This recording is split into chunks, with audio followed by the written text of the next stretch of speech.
Hello and welcome to another episode of Intune.training, the place to learn how to use Microsoft Intune, the Steve and Adam show with your hosts, Steve and Adam, and special guest, Nick Hogarth. Back again. Hey, How are you? Hello, everyone. Hello. What's going on, boys? Not much. Enjoying, I was going to say that the good Sydney weather, but it's a little bit... Enjoying certificates on a Sunday. Yeah, we'll go certificates. What everyone wants to do. Actually, not certificates. Authentication. Even better. Because the weather here is like matching what we're going to be talking about, which is like ice. Cisco ISE. Yeah, it got really cold over here today, so we are doing ice, baby. Cisco ISE, baby. Let's do it. This is we apologize in advance for the horrible puns, but It's fantastic. There'll probably be plenty of them. Yeah. So hopefully we don't get taken down for compliance and copyright. Right. Okay, boys, we're going to collaborate and listen now. Let's go. This is terrible. Why are we doing this? Okay, so today Steve is going to show us how to connect your Cisco ISE network access control appliance to your MDM, which in this case is going to be Microsoft Intune.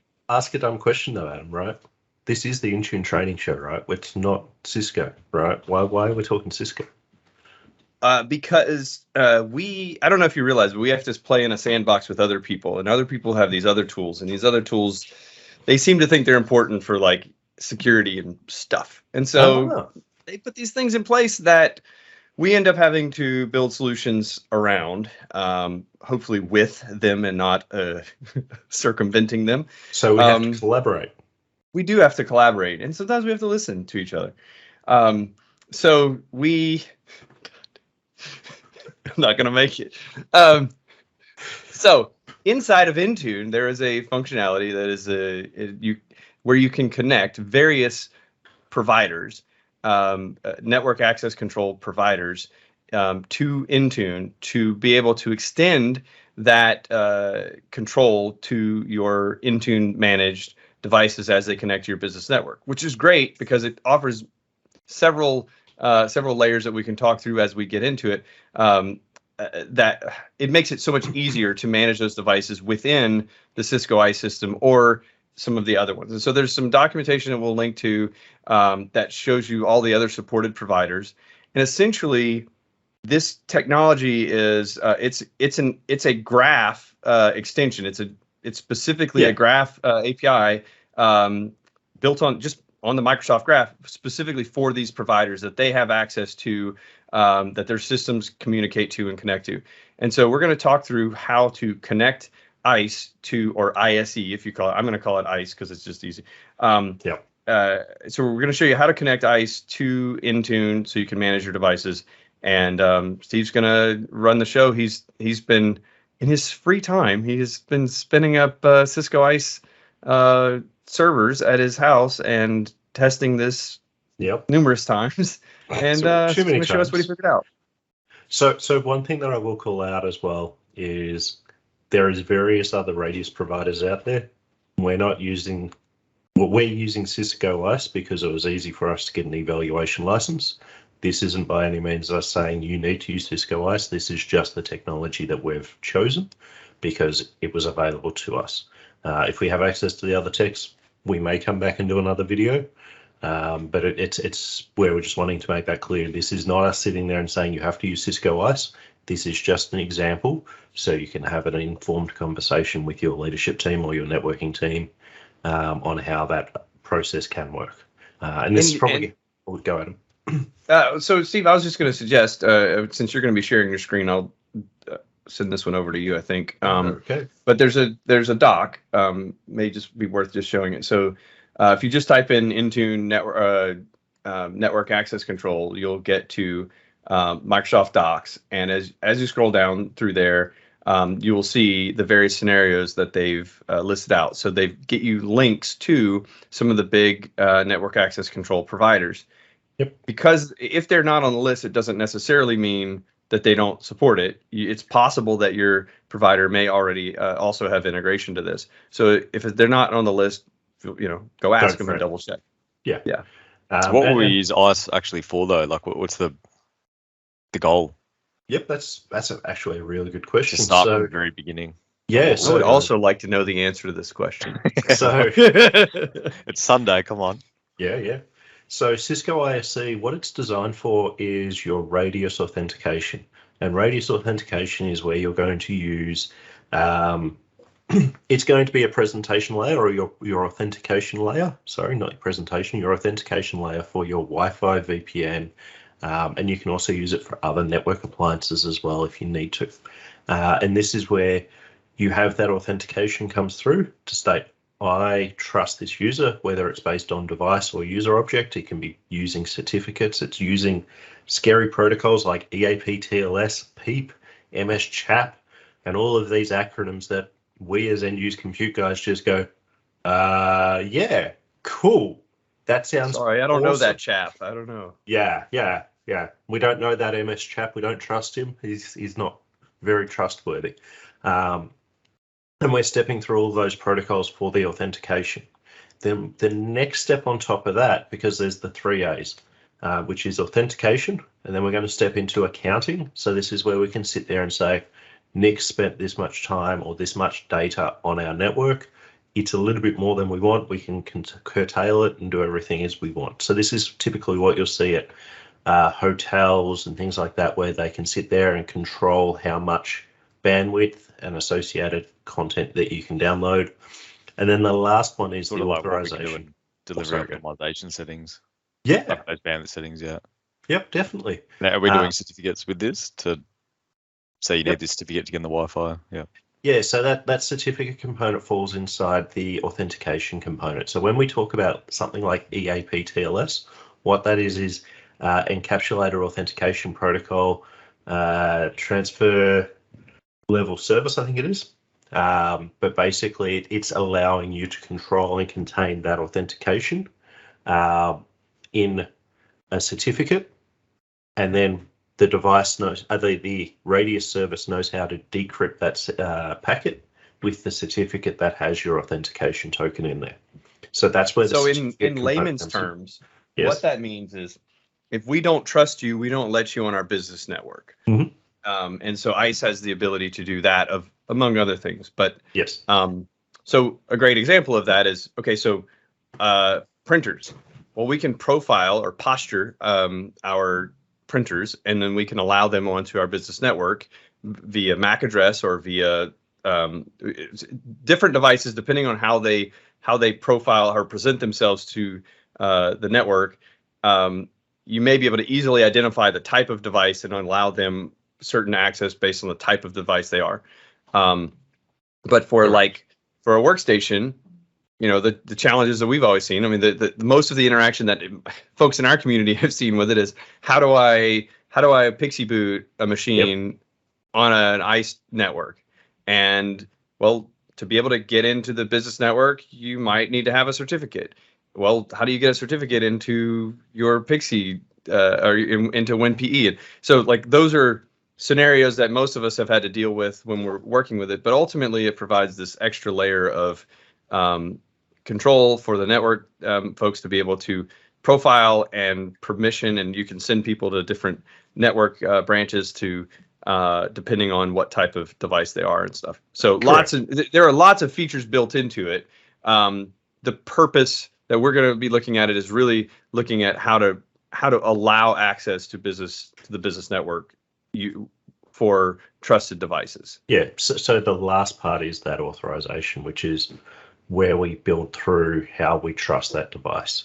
Is this using like any of our existing certificate videos we've done, like NAC? Yes. Yep. So we're going to leverage those sort of configurations in there. Yep. Correct. So all of the existing certificate videos that we've done, they'll be able to come through and be used for that authentication component.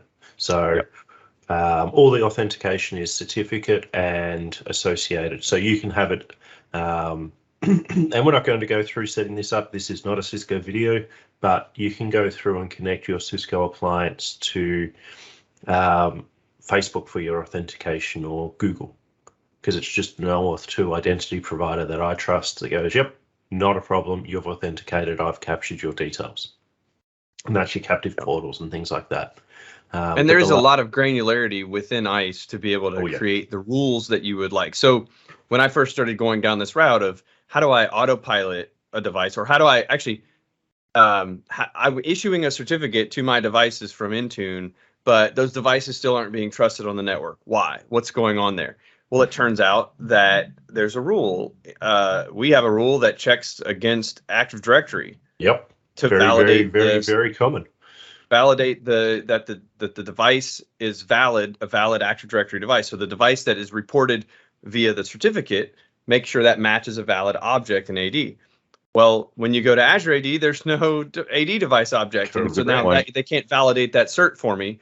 And so there's other ways. We had to get creative about how we made our rules. Okay, what attributes do I need to put in my certificate so that now it gets postured properly and can match to a rule where we can have a predictable rule that can't somehow be spoofed some other way.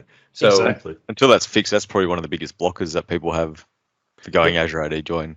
Correct. Until they fix out that particular scenario about looking for the device object. 100%, 110%. It is the pain point that we run into every other day when we're working around management. And what we're hoping is that we can show you that you can send this video to your network folks, and you can partner with them and say, this is all we need to do. Yep.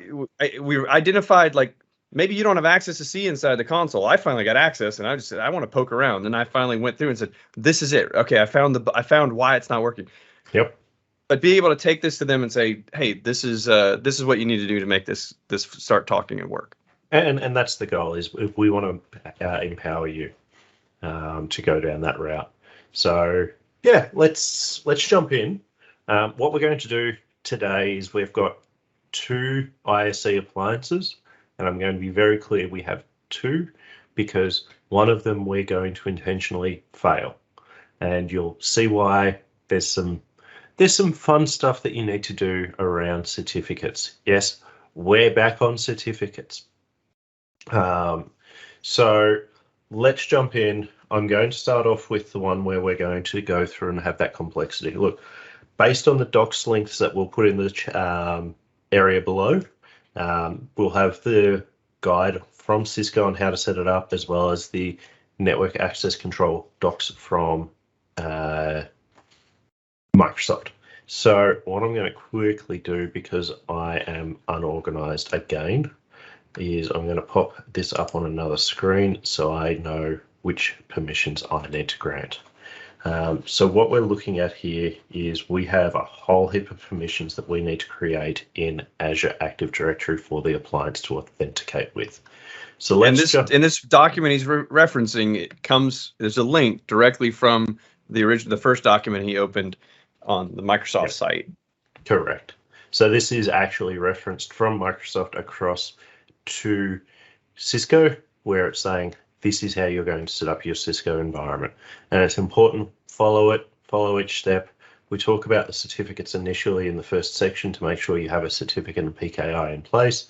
And then the next part we're going to step into is setting up that AAD app registration.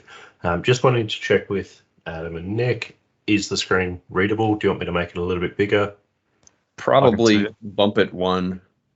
Cool. For the viewers at home. Awesome. So let's go to app registration. Under here, you'll see that I've already got 2 apps created because I was testing and making sure everything worked. This isn't the first time we're doing this video. We'll be completely transparent. We had some problems. So let's go and create our new application. You can give this whatever name you want. We're going to call it Cisco NAC Intune. We're going to leave it as the top one. If you have multiple organizations or have a need, you may want to turn around and go, hey, we're going to support multi-tenant, but that is completely where you need to do your testing, your evaluation. But for what we're doing today, it is only for in this domain. We're going to go and create our application. Simple, right? Sort of. So the next part gets a little bit more complicated. We need to go and sign into our Cisco ISE appliance. So you'll see up here, we're using the 132 server. I haven't put vanity domain names on there or anything like that because it's a lab. So let's step across and we're going to grab our certificate, which is required for authentication. And this is where it's a little bit different than what you've traditionally used or what we've traditionally spoken about with AAD applications, where we would say, hey, go and use an app secret, go and use a username and password. In this scenario, Cisco ISE is using a certificate, and it's the one that is associated here with Portal. So in your environment, go to your system certificates and look for the one that says Portal. Portal includes all of the authentication for the mobile device management components and everything associated. In our scenario, we're using a self-signed certificate because it's easy, and we're going to export that certificate. We just go to export. So Steve, why are we using a self-signed cert if we've gone through all this effort to set up PKI and all these previous videos and do all this certificate stuff? Because it's quicker for our video, to be completely honest. And it's otherwise, would you use one from your internal PKI or like external? Yeah, definitely. So what I'd recommend is use, if you're going to go down the path of, well, I don't want not secured. And there's a lot of organizations that are now sitting there and saying you can't go to websites that don't have a certificate or that don't have the certificate matching the address, or a certificate that is trusted, I should say. So what you need to do is go down to certificate signing request, generate that signing request, make sure you've selected Portal and any other components that you need, fill out all of the information, go across to your trusted certificate authority. And it only needs to be your internal one. But I've seen organizations use external ones as well. There's no concern whichever way you go, so long as... Cost difference? Well, yes. Cost is the big one, but so long as the certificate authority is trusted, go bananas. And that's going to allow that authentication. But we have made the conscious decision today to keep it as simple as possible, because we decided that rather than going complicated like we did last time, let's go simple. Well, and to be clear, correct me if I'm wrong, but my understanding is when we do this, we're going to take the certificate, the trusted certificate that's self-signed by Cisco ISE, which means ISE trusts it, and we're going to take it, export it. Well, yes, the ISE. Yeah, it's going to trust itself, right? So so we're going to take that and we're going to put it into Azure on our Azure application. Yep. So and then go here. So then what's going to happen is when Intune is using this application via your client to communicate back to your ISE service, it's going to be using this certificate that you just exported from ISE to do that communication. So it already trusts itself. So there's no need for it to actually be from your PKI in order for that communication to occur. That's correct. Exactly right. So this is where we're sitting there and saying on the AAD application, we're saying any service that's presenting this certificate can authenticate to this application. And the thing to note is in your environment, if you have multiple Cisco ISE servers, you need to make sure you have the certificate for each of those appliances in this list. What you'll matches whichever one it uses, basically. Correct, because you've got 4 appliances or 5 X number of appliances, and each of those will go and do that call to the application. So it's not a concern. You just need to make sure you have that there. Well, that's equivalent to needing to have all of your issuing CAs. If you've got more than one, you've got to always have those in the intermediate store or whatever, that kind of deal. So same kind of deal. Yeah, that's correct. In this case, though, you don't need to have your root CA and any chain of your CA in that list. You're just saying, I trust this certificate to make the authentication call. Just wanting to be really clear on that. It's not needing to have the full chain because we don't need to trust it. So the next step that we're going to go through is we're going to be adding some permissions, because great, we can authenticate, but it's not going to work. Simple as that. Permissions are going to be what we need here. We start off with our add permission, and we're going to start simple. We're going to go to graph, and we're going to select delegated permissions. And don't do what I did last time where you go through and select everything and then hit save and add permission and it causes issues. Do each section one by one. It's a little bit more time consuming, but it means that you're not going to run into issues. So the permissions that we're going to need to step through today is directory. And once again, this list is coming from the docs. He's just Correct. referencing the docs as he's doing this. That is correct. Thank you, Adam. And then we're going to go offline access. So this gives us access to the directory in an offline scenario. OpenID, which is awesome. And we're going to do user.read and user.read all. So that's what we need for delegated permissions on the Microsoft Graph. The next one we're going to add is our application permissions on the Microsoft Graph, which is directory and read and user.read.all. And so it looks like those. you're doing the same thing, but the nuanced difference there was one was delegated access and one was application access. Correct. So just for kicks, click back on that screen because I want to make sure we point it out. So you went back to graph. Yep. So Graph. go back. And then so those two buttons there, one is delegated. The first round of stuff was delegated permissions. The second round is application permissions. Do the docs reference that as well? Correct. Yeah. The two different, yeah. But it's really easy to miss if you're not familiar with the two buttons. So, it's really then easy things to don't work. miss So the this is the difference there. table that I'm following here. So I'll scroll down a little It's bit. easily written. And what you'll see here is look at this type and make sure you grab that. So let's go back across and we're just going to add the Intune permission, which is get device.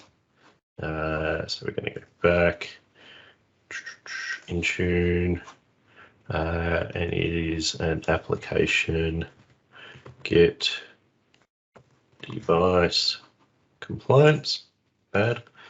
And now we're going to add the next phase, which is access to Azure Active Directory. And this one's a little bit more nuanced.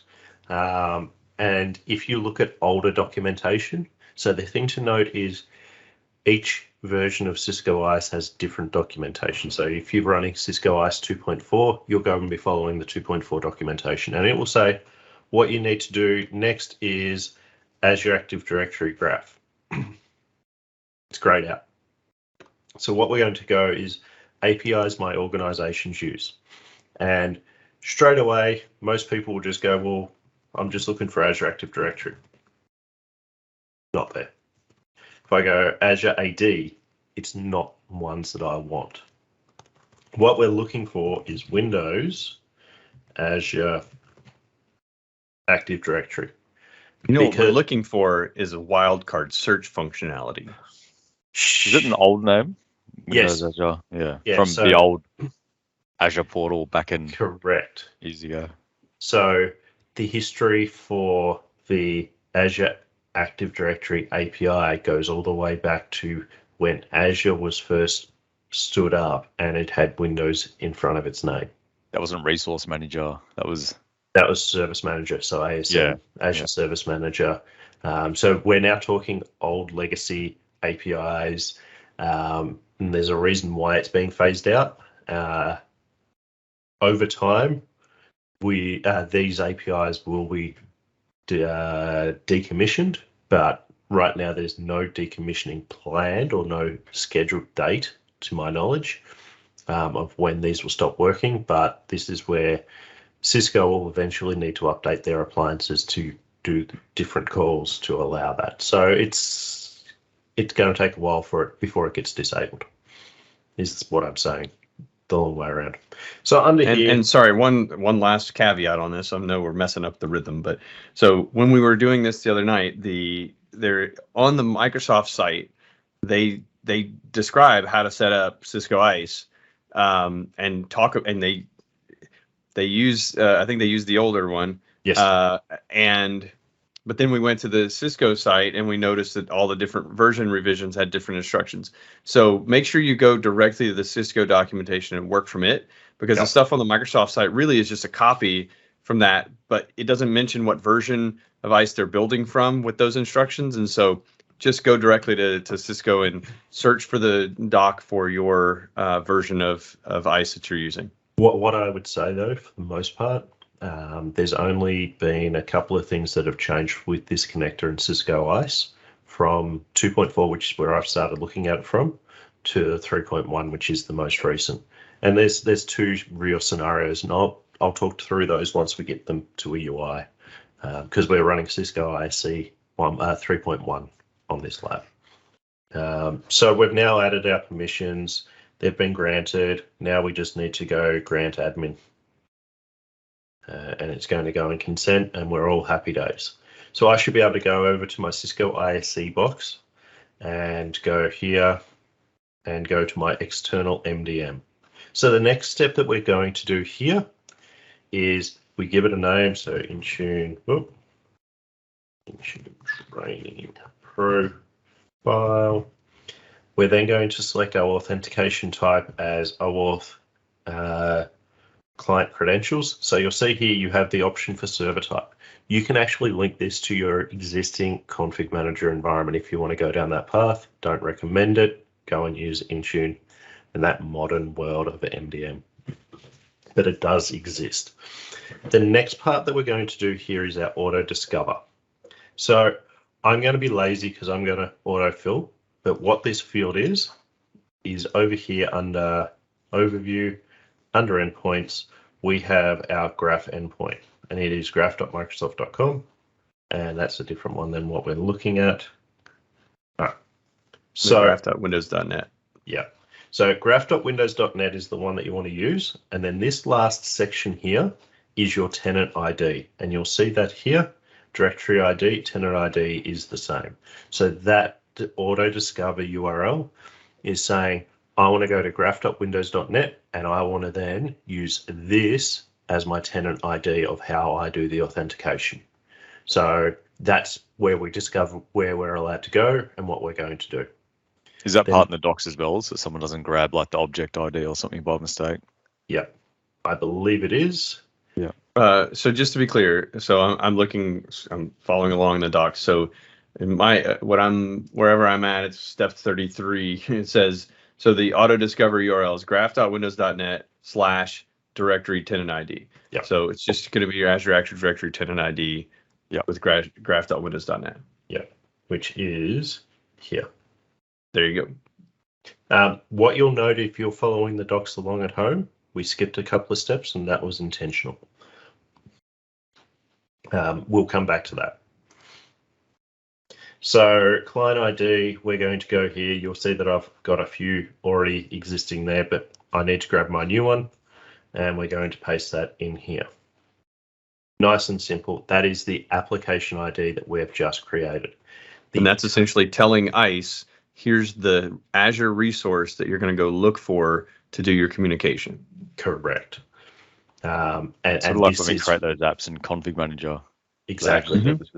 Yeah, it's funny though, because like as many times as we've built these things, you never think about what is this doing? Like, why do I have to put this client ID in? What is this? Like, what are all these URLs I'm putting in? You're just following a doc and putting in and it's like, do we ever stop to think about what they're doing? Now, some people obviously do know, but like, it's like, oh, I get it now. I know what that OAuth thing does now. Like, yeah, okay, yep. I get it. Yep. It's pretty cool, right? The next part we need to do is grab our OAuth 2.0 token endpoint v2. We're going to then go over here and we're going to paste that in. It is consistent between every application in your environment.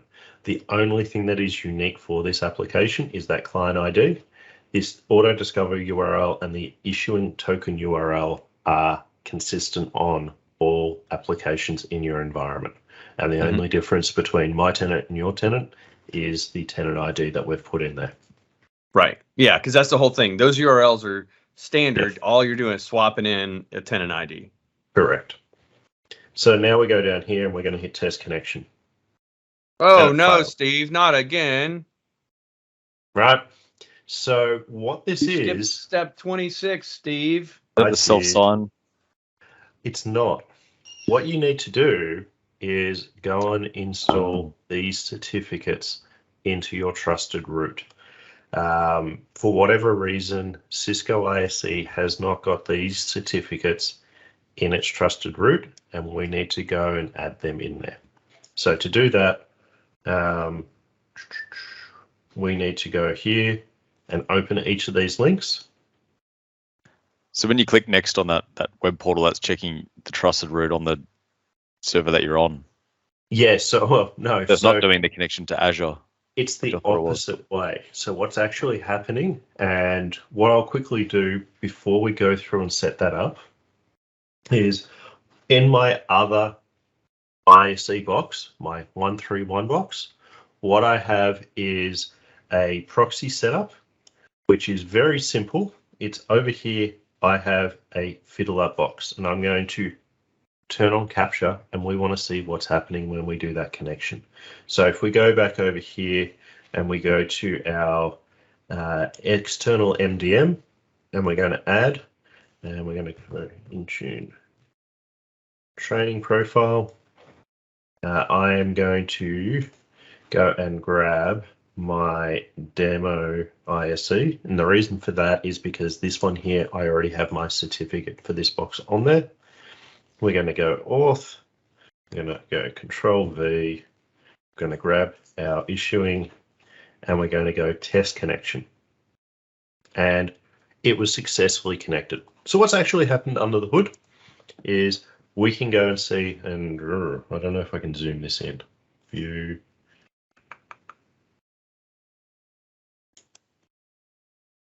I'm going to apologize, it's going to be small. So in here we have.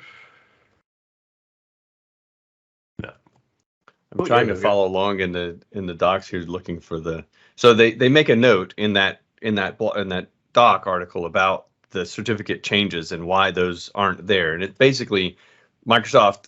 They had set up an Azure certificates policy, and they were updating all their root certificates to comply with that new policy, and so therefore there was all these certificate updates that occurred that aren't natively shipped in the product, and so they have to be updated. So that's all. So is it just asking you to download those certificates from Cisco and import them into that Azure section? No, or the actual local trusted root on this? So we need to download them from the Microsoft sites and then import them into the Cisco ISE appliance. Okay. So this is the graph.windows.net, and look, it's failing. That's expected, right? It actually is expected, because we just want to go here and hit the padlock, go to secure, and hit our chain here. We're going to then go to details, copy to file, and it is going to be just a dir, and we're going to call this, give it a file, put it into a correct folder, which is going to be downloads, and it's going to be graph. Hey, Steve. Yo. Have you checked that link? That's the link to the Microsoft certificate repository in the docs. I have. Did you see that by any chance? This one here. Ooh. Yeah, that one. So I'm wondering how many of these are already just here that you don't have to get. Most of them all will be. All the TLS ones, yeah. Let's do this. So we're going to go over here. Let's have a look. If we go to the Azure TLS 1, 2, 5, and 6. So these are the ones we want to grab, but they're CRT files. And then the link right above that is the DigiCert Global Root 2s, and you click that and get the 2 DigiCert or 3 DigiCert certs above it too. Keep. So you want this one here, you said? Yeah, that takes you to there. Cool. Let's sort out these ones first. Stuff. Yep. Steve's been doing it the long way the whole time, and there's just this nice little link right there. Like we have Adam. Yes. We keep telling people read the docs. Fix Steve's mistakes. I'm comfortable to admit that. Hey, Steve, read the docs. I think I need to fix up all this download certificate message, because you have to really, really want to keep this file. Smart screen or something. Really, really, really keep it. Yeah. All right. So Global Root 2, which is this one here. All right. Let's see. How do we download this certificate? Down at the bottom. Or I mean, sorry, the last section of Download the PEM. Keep. And then we go back. Now we're looking for G3 we don't need.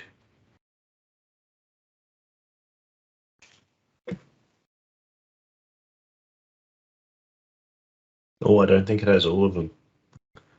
Oh, well. It only has two DigiCert certs. Doesn't have the Baltimore one.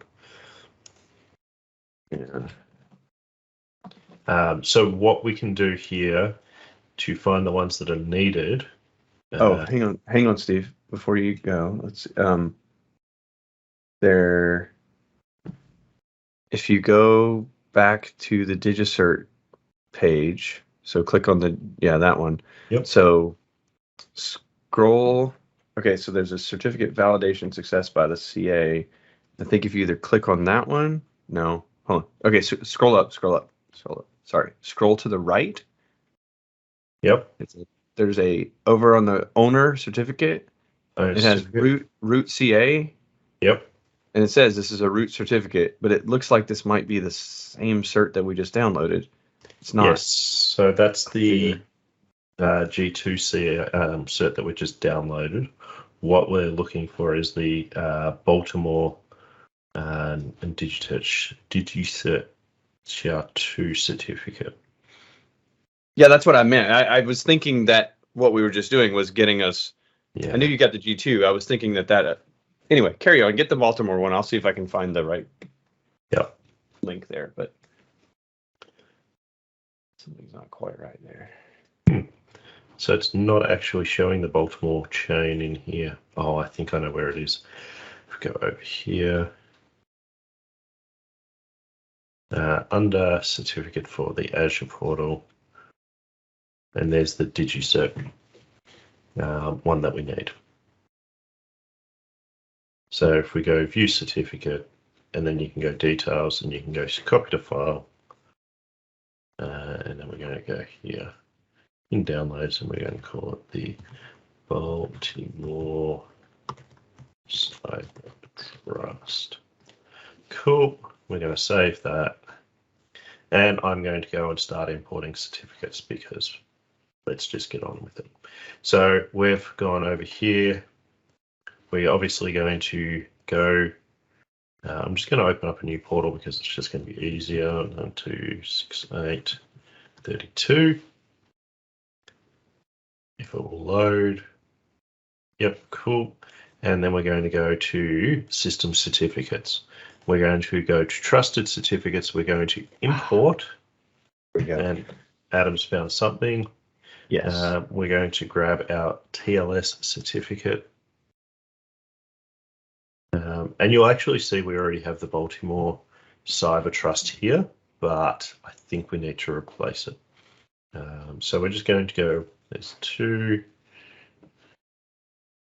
So while Steve's finishing importing those, we will include a link in the description, which will have a link to the digicert.com DigiCert root certificates, and it has Baltimore and the two DigiCerts both listed. So you can just go and get them from there. So then you go to Microsoft's page to get all the Microsoft certs, and you go to DigiCert to get the other three. Cool. So it was already there. Baltimore was already there. And let's grab this one. Okay, we already have one imported. And this is the last one. Cool. So I think we have them all imported, maybe. We'll find out. Yep. So let's go here, go to test connection. No. So we're still missing a certificate of some sort. Doesn't say what certificate does it. It's just a generic. No. You got to go into the logs and try and figure it out, which is part of the frustrating part that is getting this to work. But once it's working, it's fantastic. So is this the piece where we go through Fiddler to find that? Well, what Fiddler will give you is the endpoints that it's hitting. And then what you can go and do is you can go and grab, let me find this information we want raw. You can go and grab these endpoints and see what certificates are associated there. So the reason why you can't just use the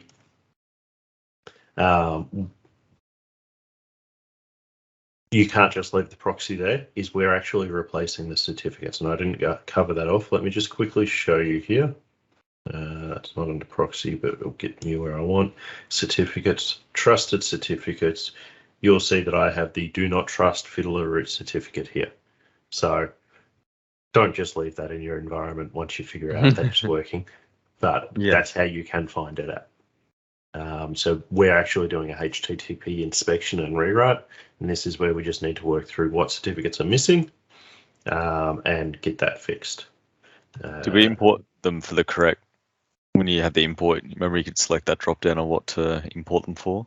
Yeah, it's just the default. Can we just sort it by name then, and then just find well, fortunately, actually, Steve's got a working copy of ISE stood up, and he can just do them side by side, actually, on the same computer even. No, because it's not a certificate. It's because it's going through the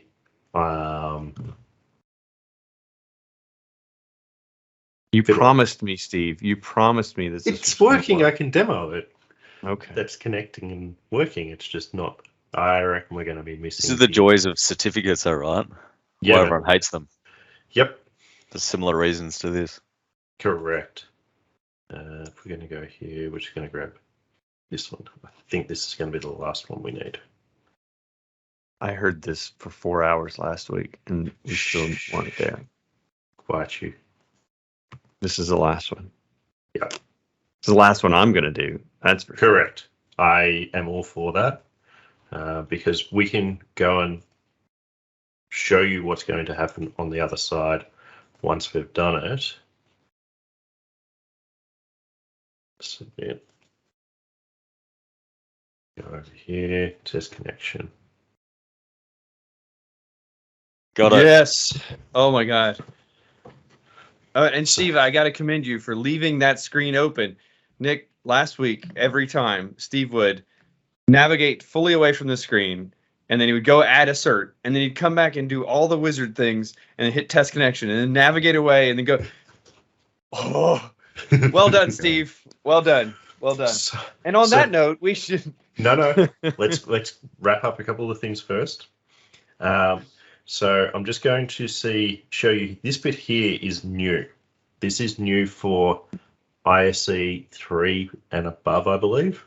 So if you're running an older version, you can only do legacy MAC address.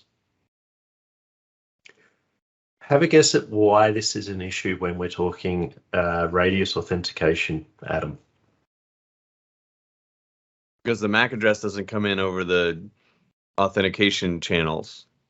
No, the MAC address does, but if you're doing 802.1x on your wired network and you have a docking station, and people move from docking station to docking station, they don't match. Or a dongle, yeah. Yep. Yeah. So this is where you can then start using the SAN URI, GUID, and associated components, and you can go and then reference those. And this is what we were talking about earlier, where you go and have those connections between the two of them. So I think that's probably where we end this one, because we have it all set up, and then we do another video later where we talk through the authorization.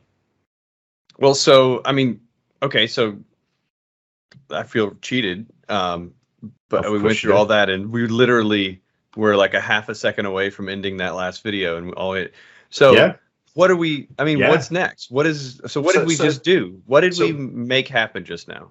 What we've made happen right now is we have our Cisco ISE appliance authenticating with Intune. What does that mean? Well, that allows us to, and I'm going to give a sneak peek to what we're going to be talking about in a later video, because this is where it gets really complicated. But under policy sets, we have the ability to go in here and edit it. And under authorization profile, we can go in here and I'm just going to add above. So we actually configure it and tell it what we're trying to do. So we go here, we go and select our attribute, yes, and go to our dictionary and we select MDM and we have the ability to go device registration. Yes. And we can say it's registered, unregistered. We can then go in and do it is actually, no, not and, new. And we do MDM and we're going to say compliance status and it is going to be compliant. And then you can say, if this, you get access to corporate VLAN 1. If not, so if registered but not compliant, you're going to go to corporate VLAN 2, which doesn't give you access to corporate resources. Sort of like your conditional access policies, except one's for cloud and this is for internal. Correct. Yeah. So this is for physically being plugged in. So so one is Wi-Fi conditional access. Well, but I mean, physical access to your business network. This is business network connectivity versus cloud is conditional access to cloud resources. Correct. This is conditional access to on-prem resources. Correct. And it still pulls the compliance from Intune. Yep. Based on your Intune compliance policies and whatnot. Correct. And so like in our environment, we have another piece. So we're not so much looking at the compliance status, but we're looking for the certificate. So we're looking at a specific thing on the CNAME or the CN. What is it? Subject alternative. On the machine or on the certificate to validate it as well. So it's definitely would encourage you to do defense in depth here on your rules. Don't just pick one attribute and say, oh yeah, as long as the cert's good, you're good. Like no, do multiple things. Because compliance, for instance, there have been issues sometimes in Intune where something's not marked as compliant when it is. Then now, if we had that policy, you can't access your on-prem resources. And probably cloud as well. So, Steve, I know you said we were going to end, but I think it's a bad idea. We should keep going. Don't have the VLANing and everything set up for the demo. Well, so the one piece that I'll throw out here, and I think we talked about in the last video, and I've forgotten to bring it up earlier on, but this only works once the device is in Intune and managed by Intune. Correct. It does not work when the device is being autopiloted for the very first time. But what you can do, and this is where it gets cool. Hang on, let's go down here, go use, and we can go and say registered compliant. You're going to go to permit access as an example, right? But what you can actually do underneath that is if we go below and we're going to say that it is. Adam, your example was.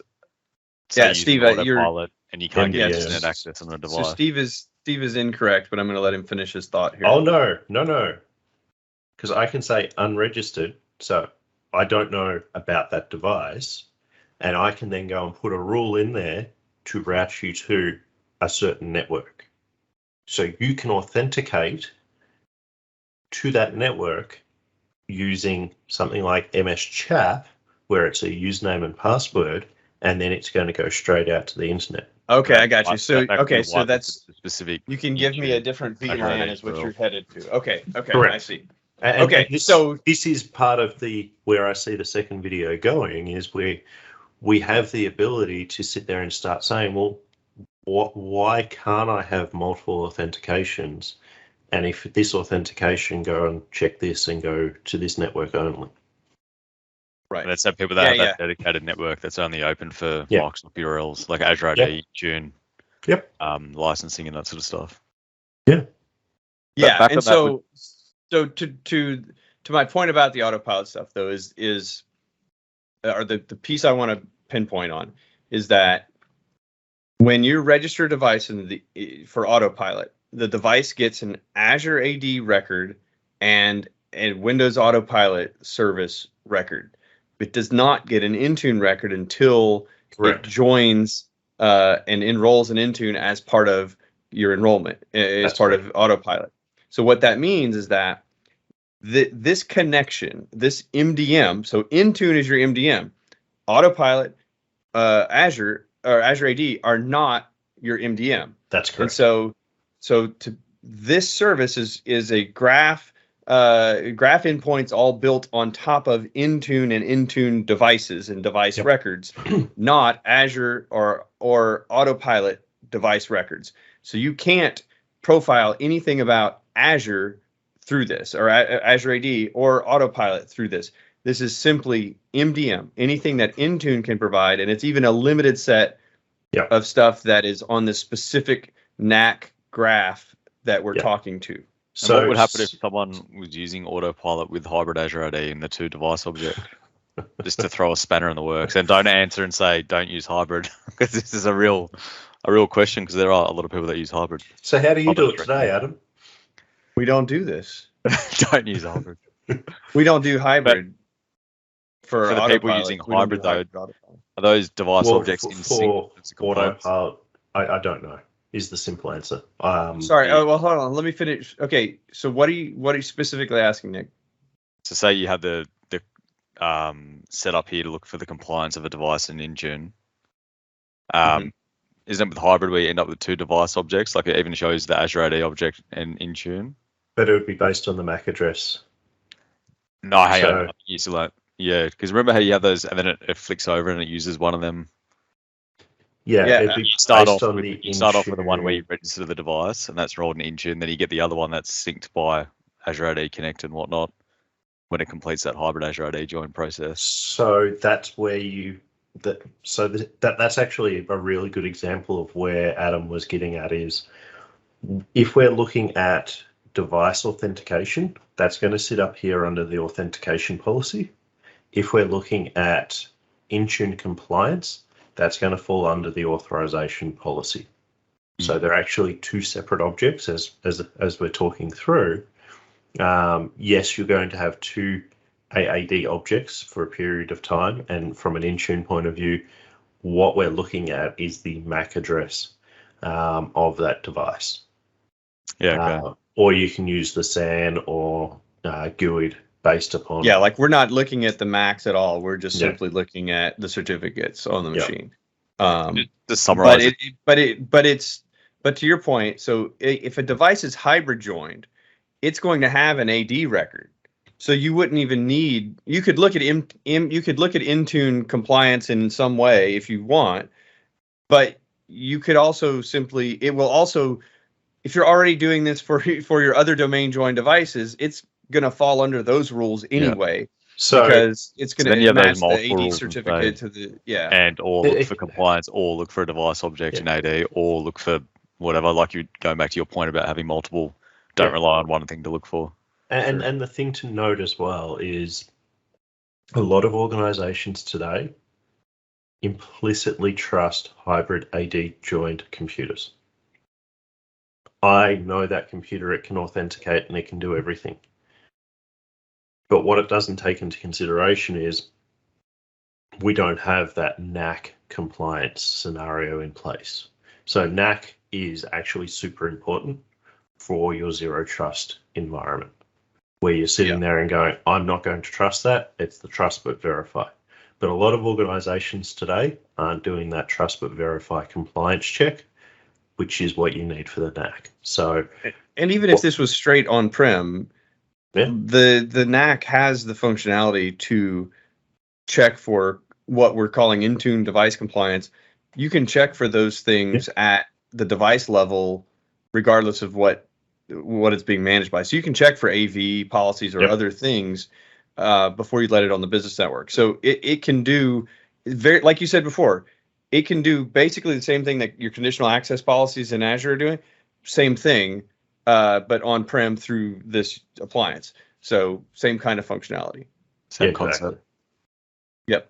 Exactly. And Steve, did that say there was a successful connection to Intune from the portal back to when we set that up? I think it was on the other tab. Yeah, but it wouldn't say that in Azure. Like it doesn't show up as say connectors and Intune, where it shows your Intune certificate connectors or your Intune connector for AD. So cool did that. It would be, but it doesn't need to, because Cisco ISE is consuming it's not injecting any information back into Intune, and that's why you're not going to have that two-way connector.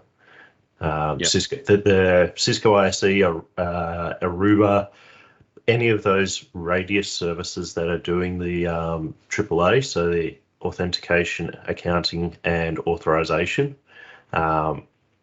they're just consuming the service and going, how do I do stuff with this? Yeah, how do I leverage it too? Yeah. Yep. And making use of that technology. Cool. So, yeah, I mean, so I guess basically we've got it connected, and so in the next video we'll be able to do. I've seen logs in ICE, so I know that. So that'd be great to show because you can see the endpoints and the communications, much like we're doing with Fiddler, much like we're doing when we show the F12 developer tools to see communication within the Intune console. That'd be great to see because we can see these new graph URLs that they're using, how they're communicating, what they're looking for. That's how I worked with my network guy to sort it out. We started looking at those URLs and we're saying, oh, so we know it's sending a MAC address, or we know it's doing whatever. And so like kind of put the pieces together and figure out where it's falling apart. Yeah, so, definitely. So it'd be great to get into all those things and then really show connecting all this stuff up with a device and showing how that device can then get connected to your VLAN and all those things.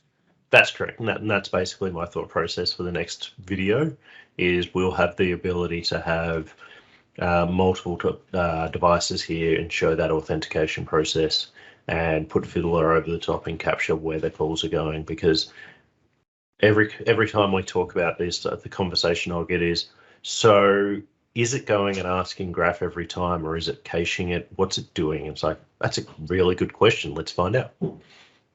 So yeah.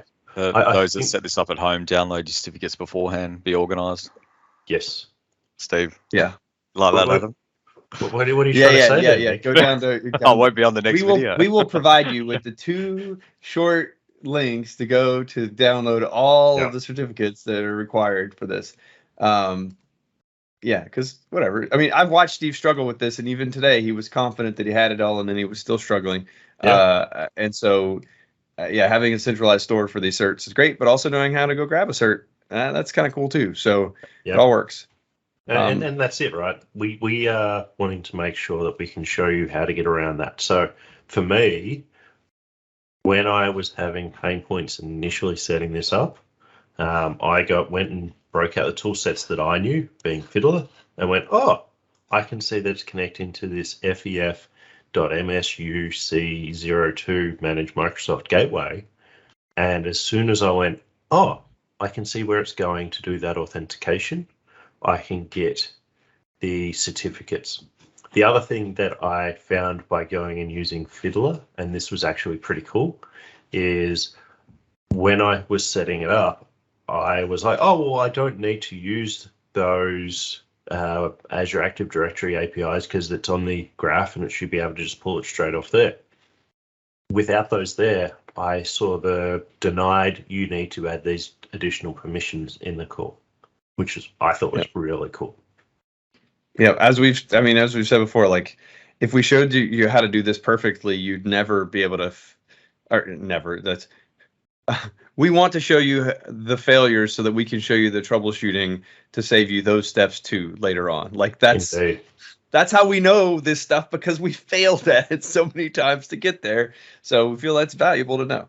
So I know we could have, this is probably a 10-minute video. You could probably read through the docs to do it, but hopefully you've gained some insight into this, and hopefully you can work with your network folks to get this set up. And be secure. So stay tuned for the next video. Yo, man, let's get out of here. Word to your mother. Sounds good. Bit late throwing that in. Yeah. Try.